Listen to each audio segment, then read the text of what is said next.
ಈ ದಿನದ ರಾಜಕಾರಣವನ್ನು ನೋಡ್ತಾ ಇದ್ದಂಥ ಸಂದರ್ಭದಲ್ಲಿ ಒಂದು ರಾಷ್ಟ್ರೀಯ ಪಕ್ಷವಾಗಿರ್ತಕ್ಕಂಥ BJP ಪಕ್ಷ, ಅದರಲ್ಲಿ ಬರ್ತಕ್ಕಂಥ ಪ್ರತಿಯೊಬ್ಬ ಕಾರ್ಯಕರ್ತನೂ ಕೂಡ ತನ್ನ ತೀರ್ಮಾನವನ್ನು ಎಷ್ಟು ಸೂಕ್ಷ್ಮವಾಗಿ ಮಾಡ್ತಾನೆ ಅಂತಕ್ಕಂಥ ತೀರ್ಮಾನವನ್ನು ಈ ವಿಧಾನಸಭೆಯ ವಿಧಾನ ಪರಿಷತ್ತಿನ ಚುನಾವಣೆ ತೋರಿಸಿದೆ ಅಂತ ನಾನು ಭಾವಿಸ್ತೇನೆ. ಯಾಕಂದರೆ ಒಂದು ಕಡೆಗೆ ವಿಪ್ ಕೊಟ್ಕೊಂಡು ನಾವು ಇದನ್ನು ಗೆದ್ದೇ ತೀರಬೇಕು ಅಂತಲ್ಲಿ ಕ್ರಾಸ್ ವೋಟಿಂಗ್ ಆಗೋದು. ನಾನು ಈ ಪಕ್ಷದ ಚಿಹ್ನೆ ಮೇಲೆ ನಾನು ಗೆದ್ದಿದ್ದೀನಿ. ನಾನು ಪ್ರಾಮಾಣಿಕವಾಗಿ ಈ ಪಕ್ಷ ನನಗೆ ಅನ್ನ ಕೊಟ್ಟಿರ್ತಕ್ಕಂಥದ್ದು, ಈ ಪಕ್ಷವನ್ನು ನಾನು ಮುನ್ನಡೆಸ್ಕೊಂಡು ಹೋಗಬೇಕು ಅಂತಕ್ಕಂಥ ವಾದ ಇಟ್ಕೊಂಡಿರ್ತಕ್ಕಂಥ ಒಬ್ಬ ಜನಪ್ರತಿನಿಧಿ.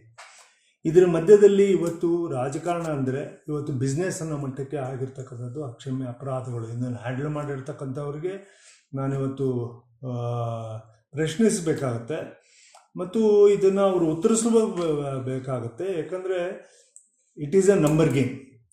ನಮಗೆ ಕ್ಲಿಯರ್ ಕಟ್ಟಾಗಿ ಇವತ್ತು ನಂಬರ್ ಗೇಮ್ ಇತ್ತು. ಇಷ್ಟೇ ಓಟಲ್ಲಿ ನಾವು ಗೆಲ್ತೀವಿ, ಇಷ್ಟೇ ಓಟಲ್ಲಿ ನಾವು ಗೆಲ್ಲಿಸಬೇಕು ನಮ್ಮ ಪರಿಸ್ಥಿತಿಗೆ.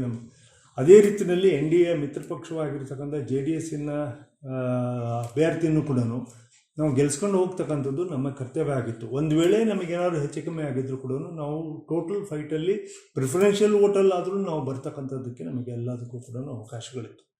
ಬಟ್ ಈ ಲೆಕ್ಕವನ್ನು ಪೂರ್ಣವಾಗಿ ತಲೆಕೆಳಗ ಮಾಡಿರ್ತಕ್ಕಂಥದ್ದು ನಮ್ಮ ಆತ್ಮವಿಶ್ವಾಸವನ್ನು ಕುಗ್ಗಿಸ್ತಕ್ಕಂಥ ಕೆಲಸವನ್ನು ಈ ಪರಿಷತ್ತು ಚುನಾವಣೆ ಮಾಡಿದೆ.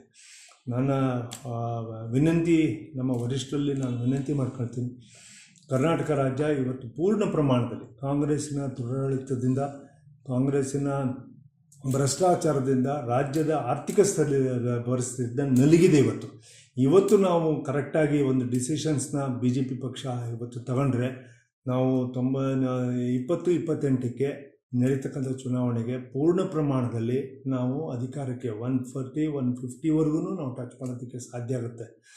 ಇವತ್ತು ನಾವು ಲೀಡರ್ ಆಫ್ ದ ಅಪೋಸಿಷನ್ಸ್ ಇರ್ಬೋದು, ಅಥವಾ ಕೌನ್ಸಿಲಿನ ಲೀಡರ್ಸ್ ಇರ್ಬೋದು, ಅಥವಾ ರಾಜ್ಯದ ಅಧ್ಯಕ್ಷರ BJP ಪಕ್ಷದ ಅಧ್ಯಕ್ಷ ಸ್ಥಾನ ಇರ್ಬೋದು, ಮತ್ತು ಪದಾಧಿಕಾರಿಗಳನ್ನು ಎಲ್ಲದೂ ಕೂಡ ಇವತ್ತು ನಾವು ಕಾಂಗ್ರೆಸ್ ನೋಡಿ ನಾವೇನು ಮಾಡಬೇಕು ಅಂತೇಳಿ ನಾನು ಅಪೇಕ್ಷೆ ಪಡೋದಿಲ್ಲ.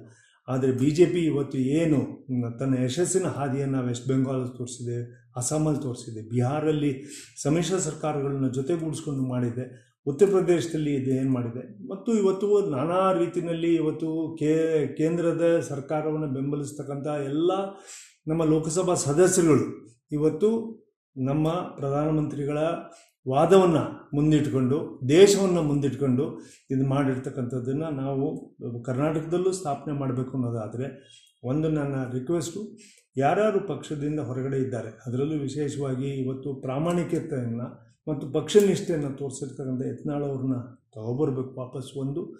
ಮತ್ತು ಇಂಥವರಿಗೆ ಅವಕಾಶವನ್ನು ವಿರೋಧ ಪಕ್ಷದ ನಾಯಕರನ್ನಾಗಿ ಅವ್ರನ್ನ ಮಾಡ್ತೀರಿ ಅನ್ನೋದಾದರೆ well and good, because will be A very powerful ವಿರೋಧ ಪಕ್ಷದ ನಾಯಕರಾಗಿ ಅವ್ರು ಇರ್ತಾರೆ ಅಂತೇಳಿ ನನ್ನ ಇಚ್ಛೆ ಇದೆ.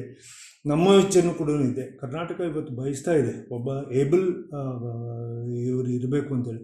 ಅಶೋಕರ ಬಗ್ಗೆ ಮತ್ತೊಬ್ಬರ ಬಗ್ಗೆ ಮಾತನಾಡಬೇಕು ಅಂತಲ್ಲ, ಅವರು ಇರ್ತಕ್ಕಂಥದ್ದು ಒಂದು ಕಡೆಗೆ ಇದ್ದೇ ಇದ್ದಾರೆ, ನಾಯಕರುಗಳಾಗಿ ಇದ್ದಾರೆ.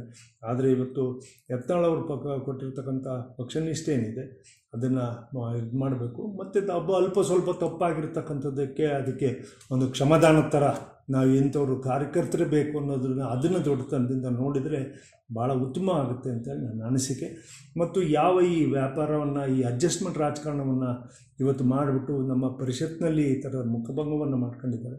ಇದೇ ಹೆಚ್ಚು ಕಡಿಮೆ ಹಿಂಗೆ ಮಾಡಿದ್ರು ಅಂದರೆ 7 ಸ್ಥಾನವನ್ನು ಕಾಂಗ್ರೆಸ್ DK ಶಿವಕುಮಾರ್ ಅವರು ಮುಖ್ಯಮಂತ್ರಿ ಆಗಿದ್ದಾರೆ, ಅವ್ರ ಜೊತೆಗೆ ಅಡ್ಜಸ್ಟ್ ಆನಂದೆ ಈ 7ಕ್ಕೆ 7 ಇವರು ಕೊಟ್ಟಿದ್ರೂ ಆಶ್ಚರ್ಯ ಆಗ್ತಿರಲಿಲ್ಲ. ಅಂಥ ಪರಿಸ್ಥಿತಿಯನ್ನು ಇವರು ನಿರ್ಮಾಣ ಮಾಡ್ತಕ್ಕಂಥದ್ದಕ್ಕೆ ಇದು ಅಕ್ಷಮ್ಯ.